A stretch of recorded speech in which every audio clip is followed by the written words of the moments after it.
Dolphins thirsty, they never show no mercy. On the field or in the game, Miami knows how to play. Dolphins thirsty, we all get down and dirty. Tell you what you wanna know, it's the Dolphins Show. Quench your thirst for all things Miami Dolphins. They are the football kings, cause they play to win. Come on in and have some fun, whether we have lost or we have won. For all things Miami, it's Dolphins Thursday. Good morning, Miami Dolphin fans. Welcome to this Throwback Thursday edition of Miami Dolphins Talk, Chatter, whatever we want to talk about our Miami Dolphins is on the table today. We've covered a lot of the signings, of course, over the past couple of days on the channel. So a lot of us have already discussed those. So we will get into some of the other topics of the Dolphins, but we will talk, of course, a lot about free agency and the draft. Canes, Dolphins, Timothy Washington, Mr. Rivera, big welcome to you guys coming into the room this morning. I love to see it. All things good. We had already talked about Jordan Poyer, Barrett, Smith, John New Smith, too many Smiths just to say a last name, Jordan Brooks, Aaron Brewer, Nick Needham, Robert Jones, and we said goodbye to all the guys that we know had left. The guy that we had not covered basically is a special teams ace. He comes from our division rivals, the Buffalo Bills. His name is Siran Neal. He was a 5th round pick out of Jacksonville State back in 2018. Actually got a pretty good second contract with the Bills, but they had to let him go for the salary reasons. Don't expect him to come in and really contribute to the defense, but I do expect him to come in and help our special teams unit, coverage unit, which we all knew passing the eyeball test, that needs help. Just look no further to the last Buffalo Bills games if our special team coverage unit can use some help.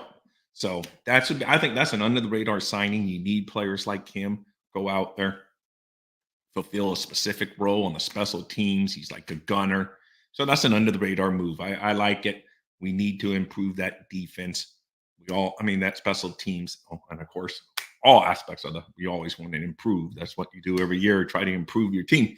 But we definitely need to improve the special teams.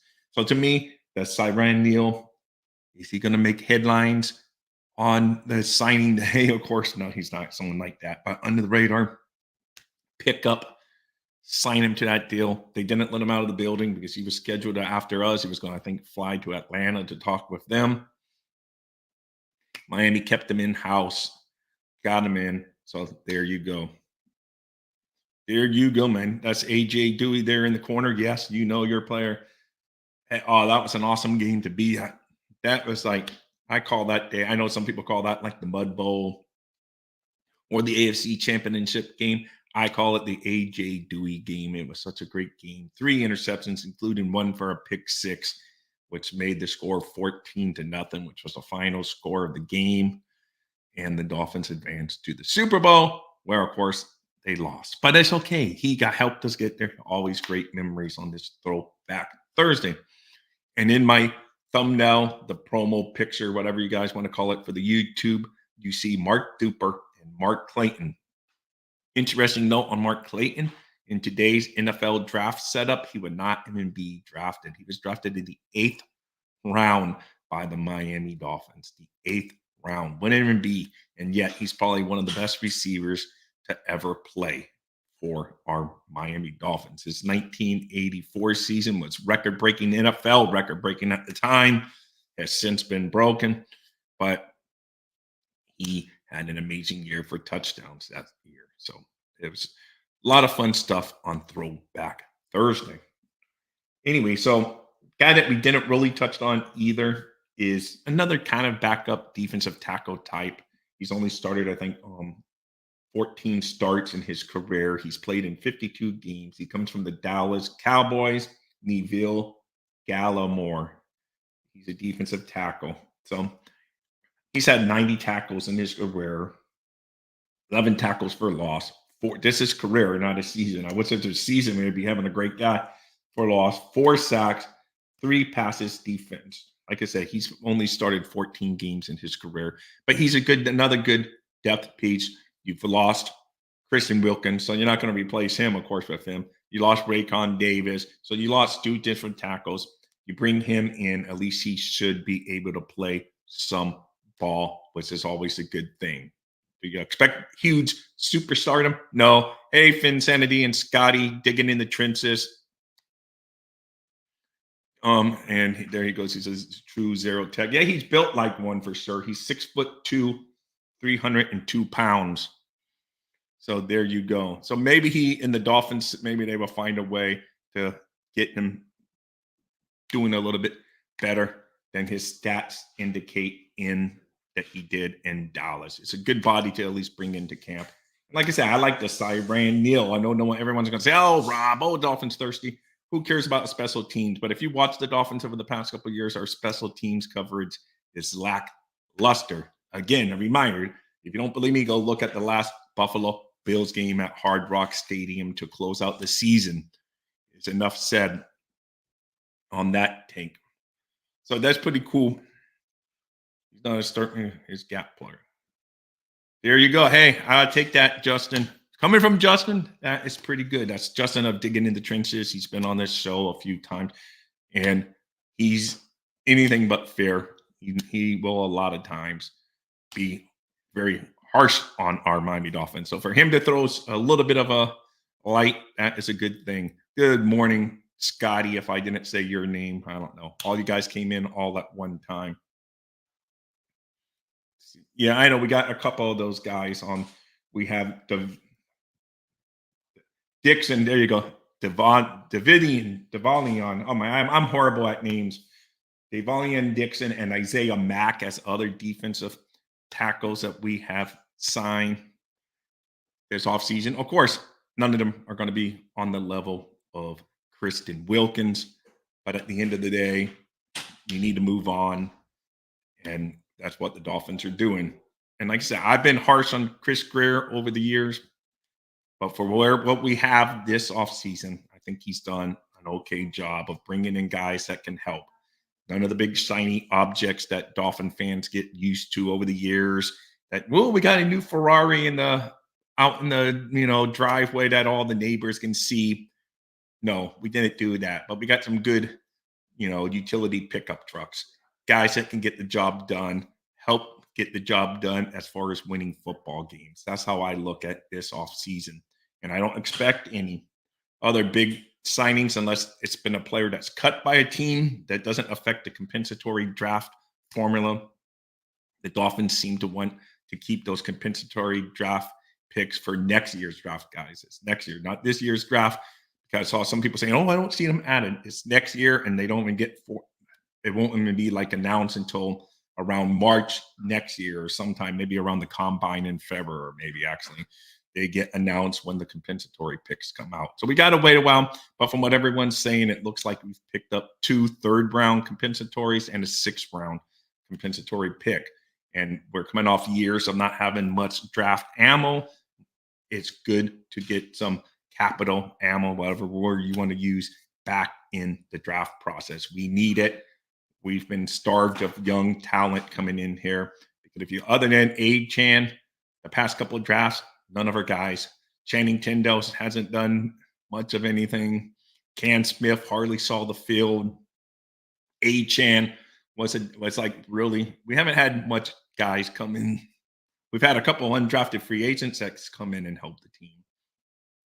But as far as draft picks, due to the F them picks mentality that we went there for a little while, we had, and NFL taking a couple of our picks away for tampering. We've had very few draft picks to be able to come in, and you need draft picks to supplement when you sign these high guys. When you sign high price guys like Tyreek Hill, Ramsey, Chubb, Teron Armstead, you got to draft well, and you have to have draft capital to fill that roster in with good talent that's not costing you an arm and a leg. And unfortunately, we brought in all those guys in a time we don't have much draft capital. We haven't supplemented the whole complete roster. That's why when guys start going down, it's not a good thing depth-wise. Hey, Jeff, Back It Up Pins podcast. Window began closing in the Titans games. More to this offseason, but right now, not feeling good. No, you're right, Jeff. But I'm trying to have a little optimism, but you're right. But it's only March 14th. A lot of things can change, and we will see. But I started thinking about like the 7 best teams in the AFC, and the Dolphins are just like, I'm thinking 7 teams getting in the playoffs, and we're right there on the borderline right now. But we could win the division, which offsets some of those teams that I have ranked really high in other divisions. So win the division would be the nice. Hey, Mr. Stubbs, big fins up. Like I say, I always think of Daniel Stubbs every time I see Franklin stuff. Back it up. Oh, I saw Steve Malloy, Lo-Fi, Ammon. All you guys, thank you for coming in. Look at Steve commenting from Twitter and saying that it's coming in good on Twitter. Thank you. I don't get much feedback on Twitter, Steve. So it's good to hear that we are getting a little feedback over there on Twitter.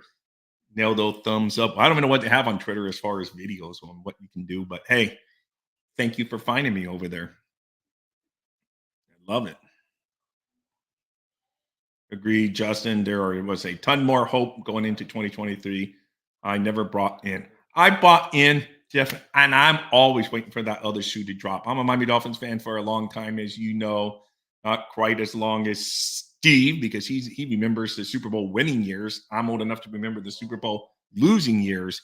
I don't know where you fall in that age category, Jeff. I've seen your videos, but I'm not going to guess age. I don't know where you fall, but from how you talk, probably falls somewhere in between Steve and I.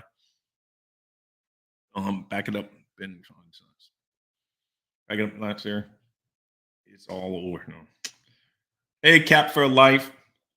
Hey, I like Hunter Renfrow. His name, I know, is even the great, and I call him the great Barry Jackson. I know some people don't like Barry Jackson, but I like my guy Barry, and he got faked out by a fake Hunter Renfrow tweet saying that responded to Tyreek, and Tyreek got faked by it too. Sometimes Twitter can be rough, man.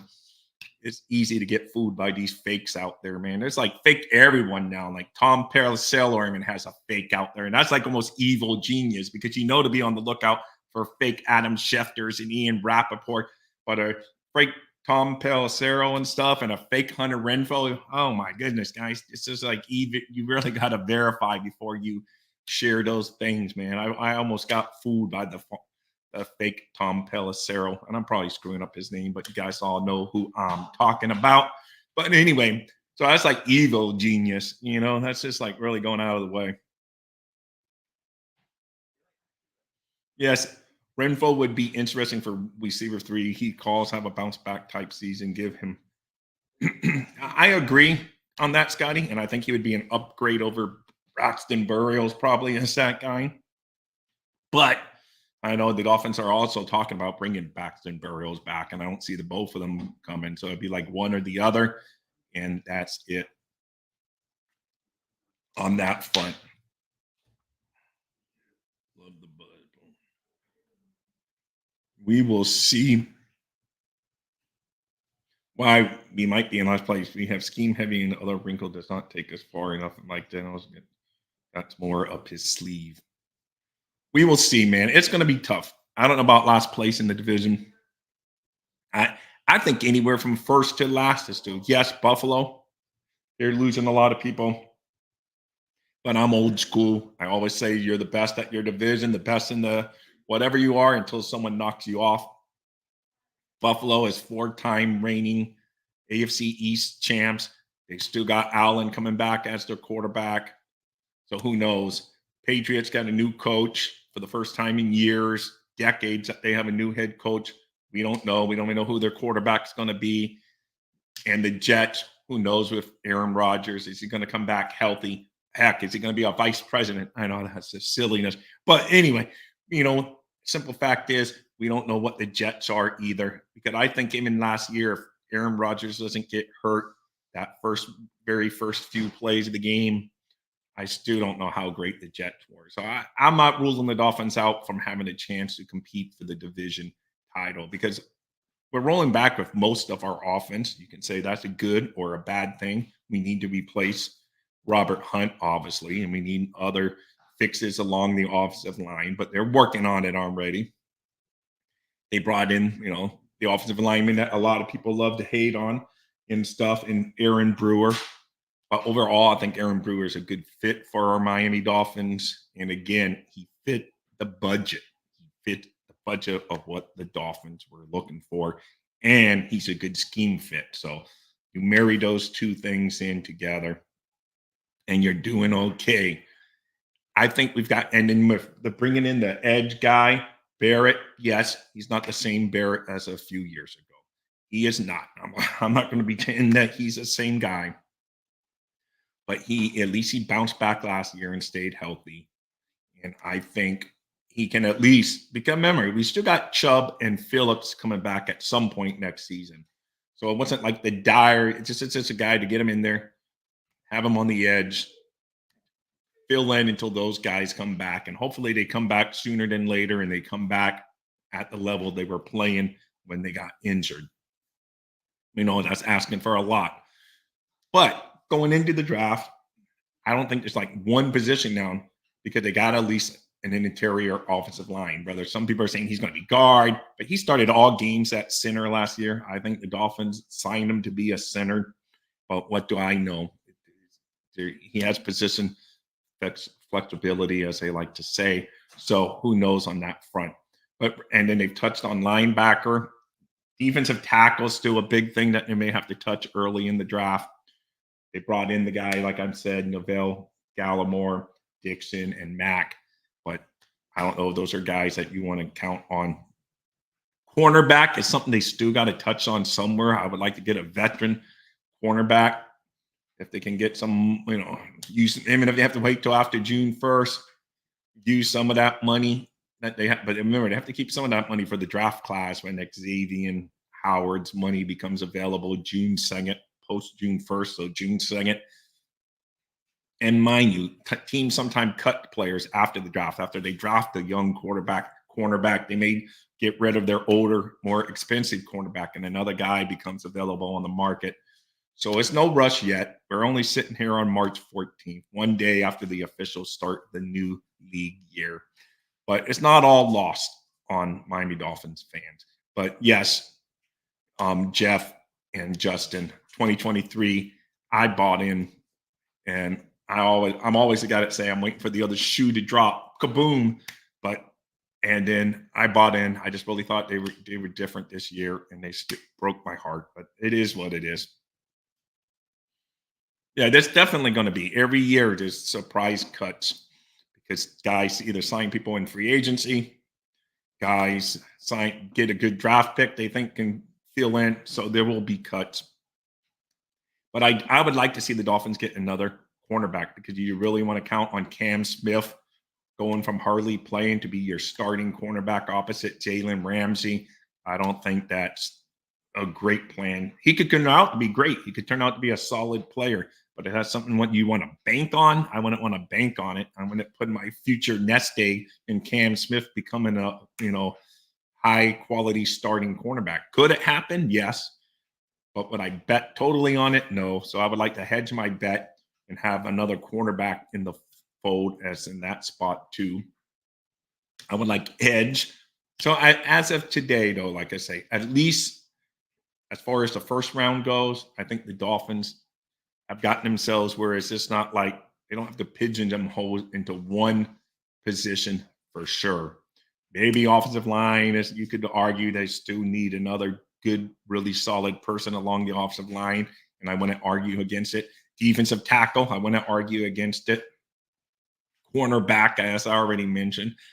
Even another edge guy, just because we don't know what Barrett has left in the tank, and we don't know when Chubbs and Phillips are going to be back in the fold.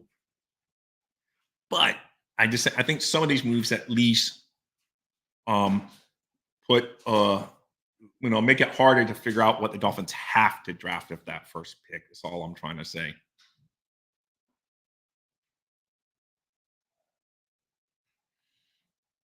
Mac a true one tech too. So you want someone's trash, no pass. Sometimes, Justin, when you're shopping in the, you're shopping in the discount bin at the store, sometimes you have to get that. And then next year you get more flexibility again because you should have more cap space again until until we start giving some of these big contracts out, maybe. But for our guys that we have on the team already, and we will have more draft picks. This is kind of unfortunately a soft reset, but with still a chance to be a playoff winning team. So I can take that reset. Playoff winning, I said too much. Playoff, battling for a playoff spot. I know everyone today, a lot of people were texting into Joe Rose saying, oh, this is like a 6 or 7 win team. And then they started on the conversation of how Greer had really messed everything up. And that they all saying that the majority of then they started on the topic of majority of the GMs would have taken Justin Herbert over Tua, and to this day they would still tell you they would have taken Justin Herbert over Tua. So that started talking. I'm like, man, no one was even talking, and then someone texted that in, and they mentioned that, and then everyone started talking about that. Then they started reading all the text messages. So it just shows it's hard to see.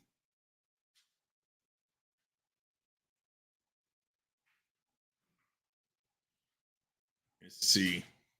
What do you call a soft reset with a soft team?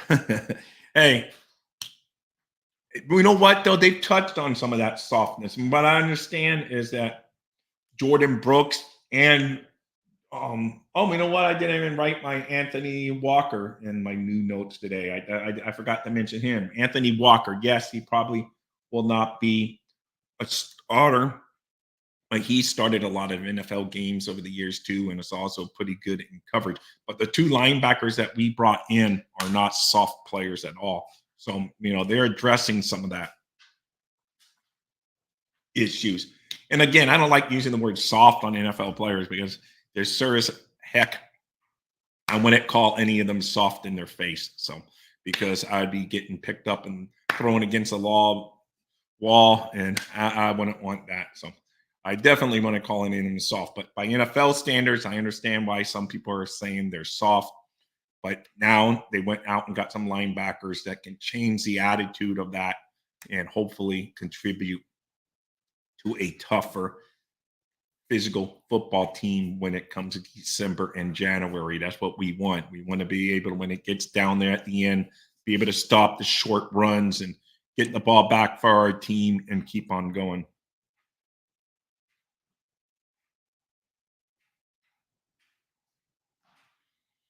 Herbert over Tua, maybe they're right. Who knows?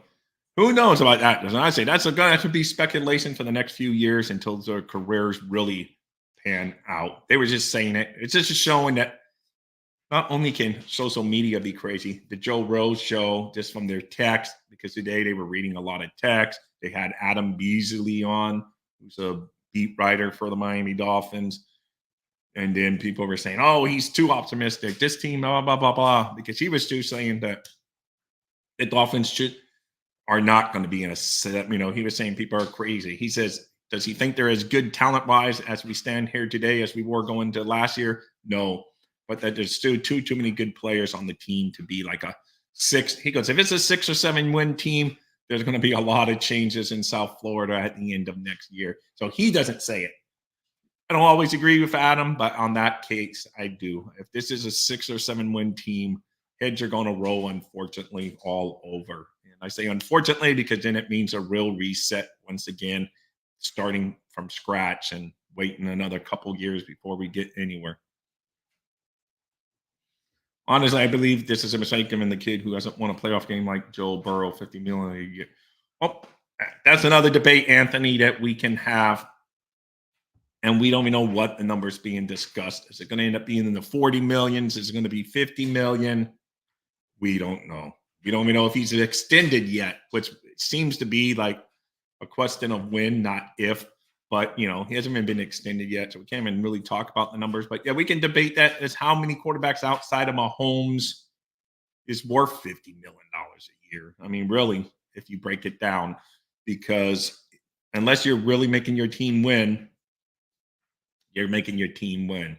And unfortunately, the thing is, we may never know the true worth of Tua, because the only way to find that out is let him hit the open market and see what he gets on the open market. Then you really know what the true worth of a player is, because all it takes is one team. One team thought Kristen Wilkins was worth $27 million a year, and all it took. So he became a $27 million a year player.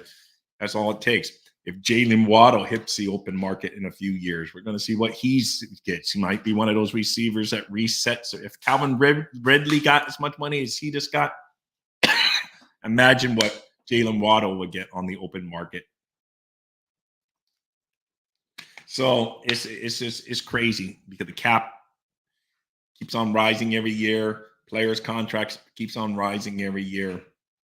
So it's kind of hard to say worth when we get there. So that's when we will know. Check out. When starting season making 30, scream no. Then they make 40 and fans scream no. Now it's 50 and the same fans still screaming new off season.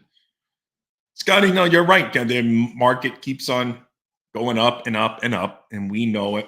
Oh, and speaking of up, hit those thumbs up, which I call fins up here on wherever you're watching me. If there's anything to go boom, ba, ba, ba, I would love it. But back to the Miami Dolphins. Oh, I don't even know if we've touched on Jordan Poyer. I don't even know if I touched on him.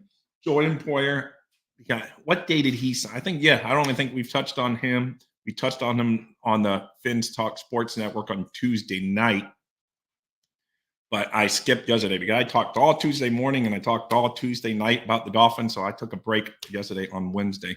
So I don't even know if I on my channel have talked about Jordan Poyer coming from the Bills to the Dolphins. He's 33 years old. He'll be 33 in April, and he signed a one-year deal.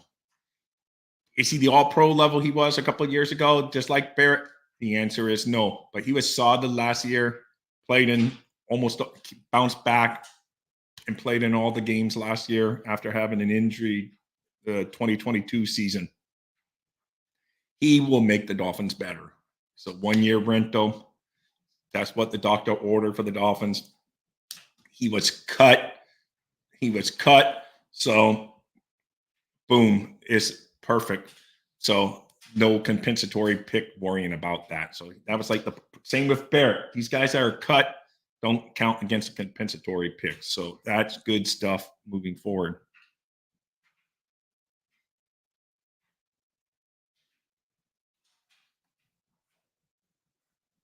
He was on a. No, I don't know. Who cares, Scotty? Who cares? I know Rodgers is a little out there, but hey, if the man can play football at the end of the day, he can take his crazy trips and hang out with Aaron Rodgers and sing Kumbaya, whatever it is. It is. All I know is I care about what they do on the football field. And did you guys know that Poyer was actually drafted by the Miami Marlins baseball team back in the day? Later round pick, pretty far down there, but he was actually a Miami Marlins major league. He was drafted in the Major League Baseball draft back in the day. So there you go. Hold on, Anthony. I will get to it. Rob, the defense can be as physical as they want, but when our offense is very finesse and we get pushed around on the offensive line, I don't think it matters. Well, that could be true, but maybe that's why we're going to try to get more physical up front. I know Brewer is not necessarily the most physical guy in the world, but people say he gets bullied or whatever, or certain people say he gets bullied. But from what I know, he's a good fit in the system, and maybe we can get a little more of that going on the offense, and we will run a little bit more if you guys, because we need guys that need to get to the second level and all that kind of stuff, and he evidently does that. So I think it could be the beginning of that front too. So we will see if the offense can get a little more physical.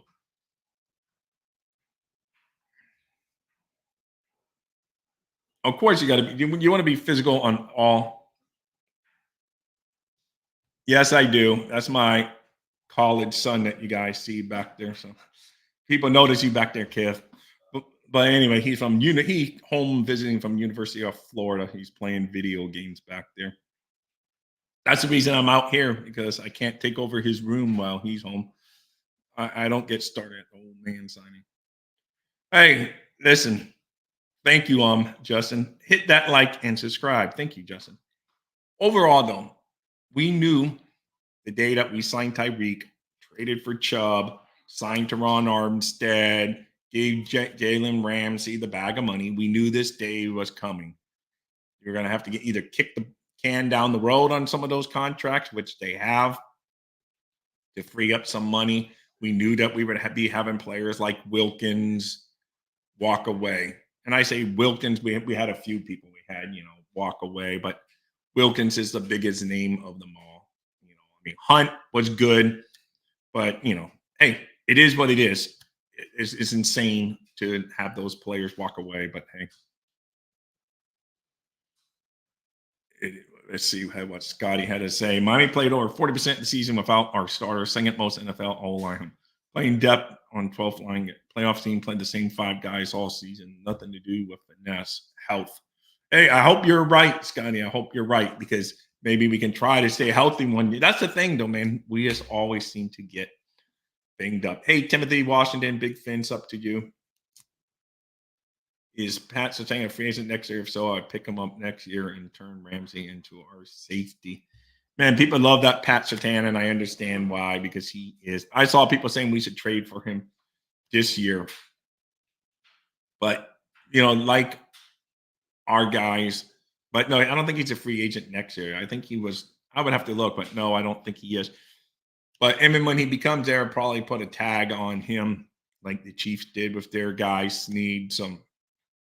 We will see on that front, and it will be interesting to see if down the road. But this year, the Dolphins, like I said, they're bargain sharp, and that's how it rolls. Like I said, we're gonna have to decide on not franchise tag, 5th-year option. Are we gonna pick up Jalen Waddle's 5th-year option or Jalen Phillips' 5th-year option? That's going to be an interesting move coming into the near future. Just like we picked up Tua's 5th-year option. Now it's their turn. We have to decide this offseason whether we're going to pick up their 5th-year option. Do we pick them up both? Do we only pick one and pick it up? Who knows? I would imagine at least Jalen Waddle able to pick up that option. It's going to be interesting. They're both first-round picks, so we have the capability. I believe you pick up both Phillips and Waddle. That's quite possibility. But then you know that both of those are probably going to be pretty good numbers going on to the cap next year. So we will all that money that everyone's saying like already starting to dwindle away. Unless they, if they do the smart thing, they should thing is, it probably doesn't do any financial benefit to them this year to rework Waddle's contract. But they should try to at least have the foresight to lock one of these guys up long term. Yeah, Holland was a second. Yeah, Raphael. Yeah, no, we can't do that. We're gonna have to decide on him whether we re-sign him. Right, that's it. Hope he liked his heel jersey. Sorry, he couldn't catch a code. Well, that's my other son. That's still in high school. He's still in high school, but yes, he likes the heel jersey. The young man back there has a Tua jersey, so he's he will pick on Tua from once in a while, but it's all good, right, Kev? He just says he needs to win the playoffs. That's what he says. But he has a Tua jersey, so it is what it is. He wears it around University of Florida once in a great while. So overall, like I said, the Dolphins are doing what they can with the situation they're in. And I do see them in contention for a playoff spot this year, but they have a lot more to do. As I've mentioned several times on this show, the first two picks of our draft for the Miami Dolphins, not for the whole NFL draft, but the Miami Dolphins' first and second round picks is going to be vital for Chris Greer to get it right. And by get it right, I mean rookies contributing to this team. Not like, oh, he has potential and down the road he might be. No, this guy, whoever you draft in the first and second round, better come in and contribute. I won't even necessarily say starter, because if you pick a guy like an edge rusher, he may be, rotated around or whatever. But I'm talking about two guys that make an immediate impact on the Miami Dolphins. No pressure, Chris Greer, but you better hit that dartboard twice. You better hit that bullseye 2 times. The rest of the picks, it gets to be more of a crapshoot by the time we pick again. But assuming no trade backs, you got to hit that first and the second. If you trade back and get more fish to shoot in the barrel or more bullseye chances to throw at that dartboard, then okay. Then, but as it stands right now, with only a first and a second and nothing until the 5th and 6th and 7th rounds, you better hit a home run with that first and second round pick, Mr. Greer. You need to. There's no if. You have to do it. You have to do it. None of this potential stuff. He needs to get it right for the next 3. Oh, he better start hitting the draft all the time perfectly, for sure. He needs to definitely start nailing the draft. Overall, if you look at his successes, he's had successes. Like others, he's had misses. But where the management, that's where Joe Rose basically said, it's the management of the roster is where he's messed up. Not realizing getting some guys signed the minute you're allowed to sign them after their rookie contract, seeing the future and getting them locked in with a little bit of an extension before. That's what Joe Rose, because Joe Rose was, he says what we all miss. He has his misses.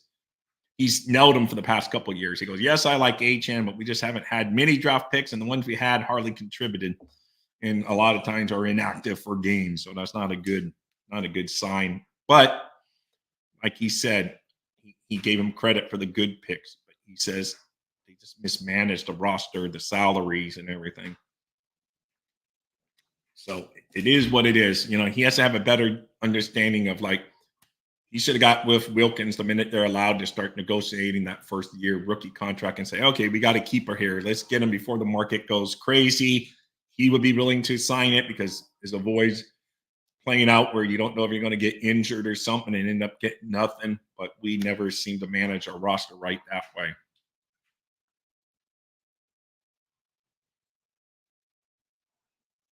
Our GM and HC will have less than coming this season. They can do better with less. I tested me up. Hey, Tua. Out for the first time of the season. Sunny here in Buffalo. Hey, nice weather for you, Michael K. Nice weather. Oh, another Twitter person rolled in. Thank you, Notebook Picks. Tanner Bum destroyed. Hey, I call him Tanner Bum all the time. Tanner Bum destroyed the franchise and salary cap for a decade. We are finally getting past it. Well, I don't know. We will see if we're getting past it.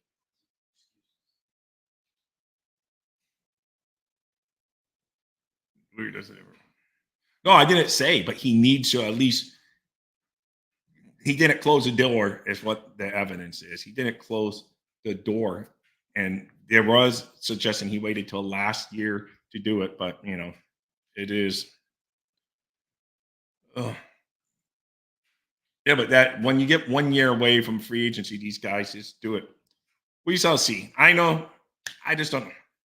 They were just saying on the Joe Rose show that he hasn't managed the roster. And Joe Rose is more on the in than I am, for sure. And he was saying they just didn't manage it all well. He said he knew when all these guys are getting the big money that someone that was already on this team is going to be left out. So I guess it just depends how you value who we brought in. Would you rather have given Chubb the big money, or would you rather have just given Wilkins a payday and move forward and stuff like that? It's a whole. You would have to listen to what he was saying, but he went over all of his reasonings. So it just is. The fact is, though, he won't. Yeah, Yeah, but I guarantee he wasn't offered like what he got offered here. But of course, I agree though, if the Dolphins, if it broke that the Dolphins are keeping Hunt and they had given him $100 million, fans would have lost their mind. I get it. I understand. Same with Wilkins, probably. If it would have came out, Dolphins are keeping Wilkins and they're going to pay him 27 and whatever and change a year, Dolphin fans would have lost their mind. So sometimes general managers, you can't win for losing. But the bottom line, as far as Chris Greer, he hasn't quite got it right. He's been in the general manager spot since 2016. And I know a lot of people want to say 2019 is when he really, but if you go back and read all the things about the 2018 draft, Chris Greer had final say in that. So what's to say he hasn't had final say since 2016 in the drafting area? So that's why I say, who knows? None of us know. And actually, if you go back to 2016, you can give him more credit for him and getting more players. But everyone wants to seem like when Tannenbaum was gone is when his clock started. So I always go from there. But I just want playoff wins from my team. What is you guys? With the loss of talent, do we lower our goal from winning a playoff game? In my opinion, no. No, it's to me, you should all your goals are these NFL teams should always be thinking they're going to win a playoff game. I don't care if it's the New England Patriots coming into this season. Your goals would be like, hey, we want to win the division and we want to go. Now, are they realistic goals? No. But with all the talent the Dolphins still have on this roster, I believe they should contend for a playoff spot and aiming for the AFC East. That's just the expectations, and that's how they did it. They got talent on this team. Chris Greer, unlike a lot of general managers, he got to pick two head coaches. I won't give him Adam Gase because he was only hired. He was hired just weeks before Adam Gase, so that was probably a Tannenbaum decision. But he picked Flores and McDaniel. So I mean, if you start saying, "Well, it's a coaching," well, he's hired the past two head coaches, who in turn hire the staff. So he doesn't get a free skate there either with me on that front. And I like McDaniel. I think McDaniel. That's why I give Greer a little kudos. I know others like Justin in the room. He won't agree. He doesn't think McDaniel's the guy. I happen to think we have a possible long-term fixture with Mike McDaniel. Unfortunately, wins and losses are going to determine that. Hopefully, we win this year and he gets to stay in the fold.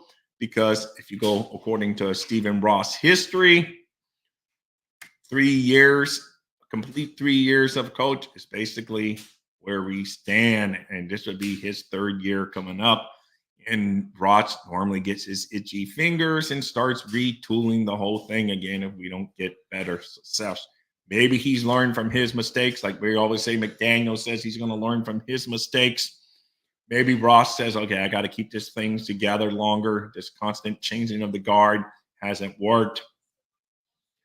And it'd be a good indication. If Tua gets a long-term contract, I think Mike McDaniel and Tua go hand in hand together because Mike McDaniel is going to get more out of Tua than most coaches, I believe, just because of the way he runs his offense and he works with Tua all the time. Yes, all coaches would try.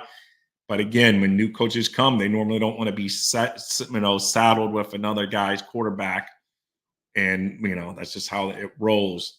It can happen. Obviously, Peterson got hired by Jacksonville after they had already drafted Trevor Lawrence, but he was brought in more or less to get more out of Trevor Lawrence. We will see if that ever comes to fruition. Hey, Dolphin Don, thank you for coming in and nailing that like button for me, Dolphin Don. I know you did it. So, to me, I mean, like I say, there's plenty of blame to go around in the Miami Dolphins land, man. Plenty. You can blame it on the players, the general manager, the coaches, the owner. End of the day, we just haven't gotten that playoff win. Well, I know. I don't know. I mean, Mahomes is proving that right now. And of course, I know.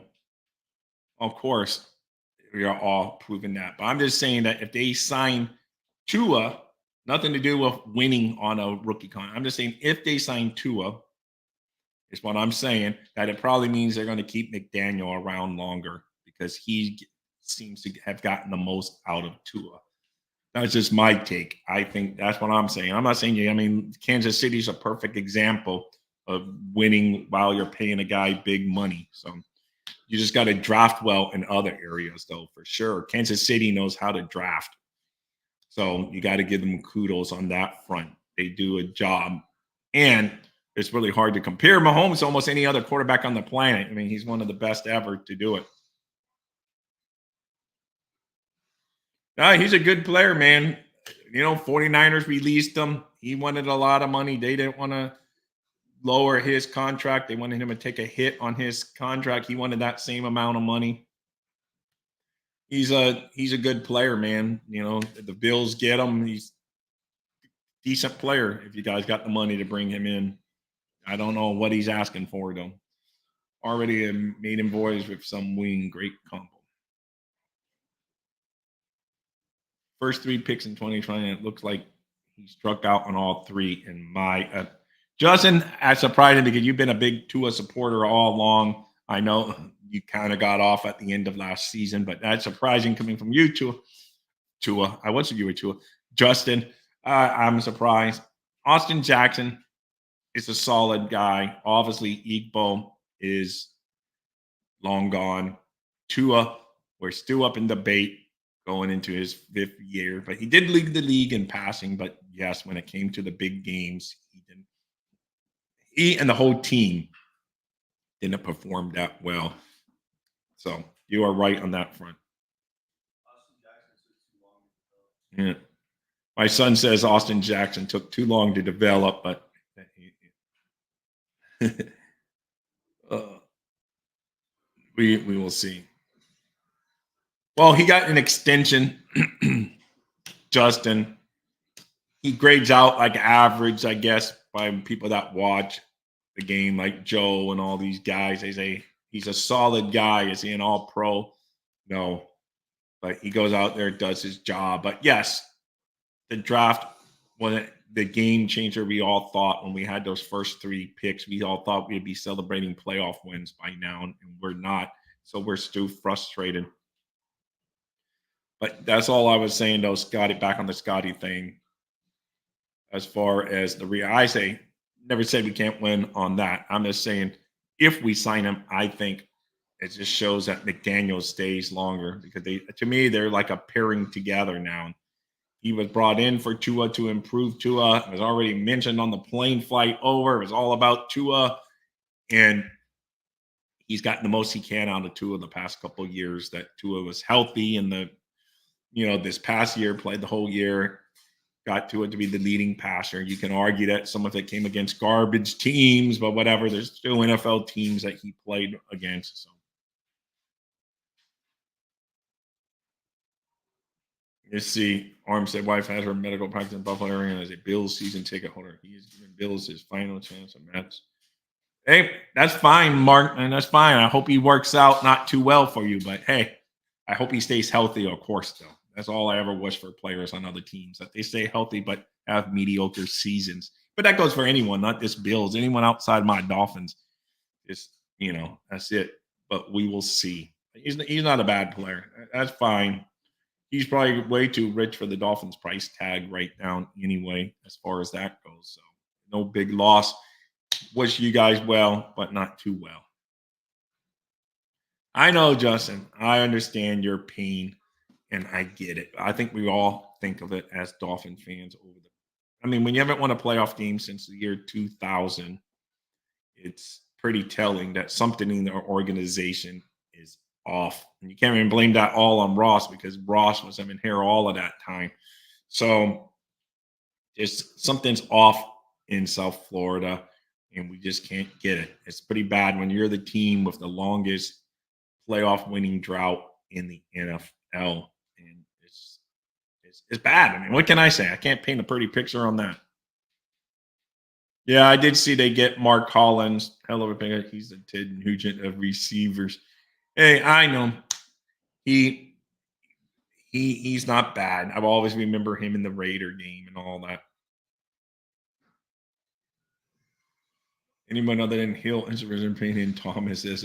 I know Hill is funny, but man, Hill like will bring anyone that man. I don't know. He's been crazy on the social media lately, wanting to bring in all of these guys. He was saying Michael Thomas, but he also in Florida with Michael Williams and Hunter Renfrow and all these guys that are going on the market.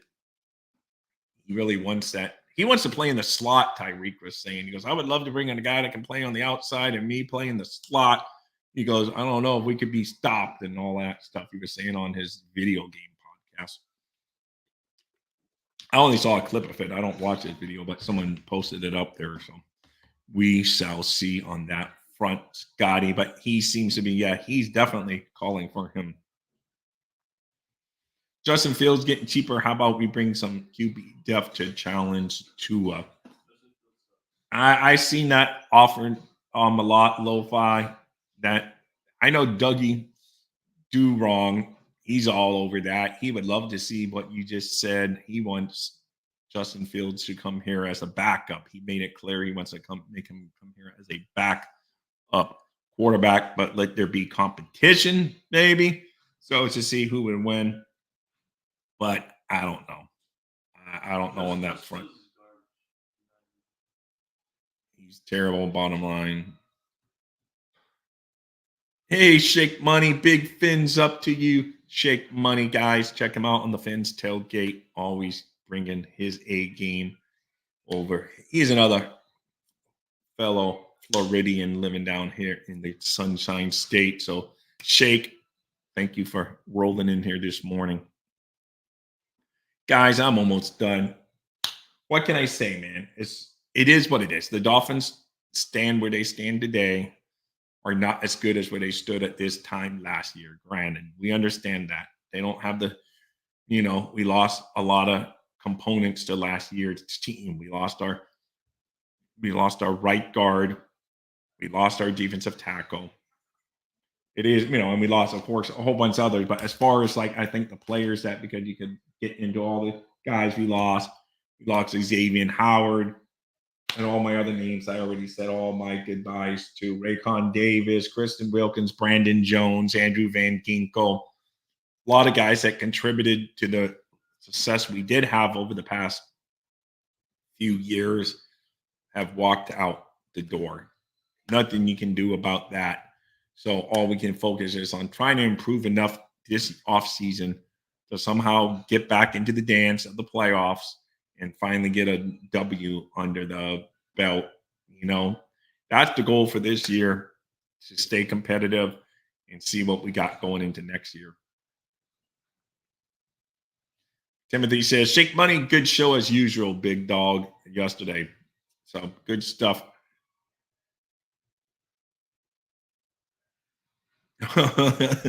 That's funny. Yeah, he's back there playing video games, wearing his Bucky t-shirt. We finally hit a Bucky's on our summer vacation last year. So we always heard about Bucky's. It is a big place, guys, for a gas station. Anyway, Scotty, Timothy, Justin, Michael K, Mark, 2 Buffalo Bill fans that rolled into the house. Shake Money, Dolphin Don, Timothy, if I didn't say your name already. All you guys, thank you so much for coming in here today, man. Big thumbs up to you guys. Fins up to you, Dolphin fans. And I don't know what your guys' logo over there in Buffalo is, but I don't know. I don't know what you guys do up there in Western New York, guys. It's not Upper New York. It's Western New York. So thank you so much. Nail those like buttons, and I am going to close this show out with no further ado. Dolphins do have a chance. There is reason for optimism. It's not all gloom and doom out there. Let's just see what the rest of the offseason holds, and that's what I'm looking forward to. Dolphins thirsty, they never show no mercy. On the field or in the game, man, he knows how to play. Dolphins thirsty, we all get down and dirty. Tell you what you wanna know, it's the Dolphins Show. Quench your thirst for all things Miami Dolphins. They are the football kings, cause they play to win. Come on in and have some fun, whether we have lost or we have won. For all things Miami, it's Dolphins Thursday.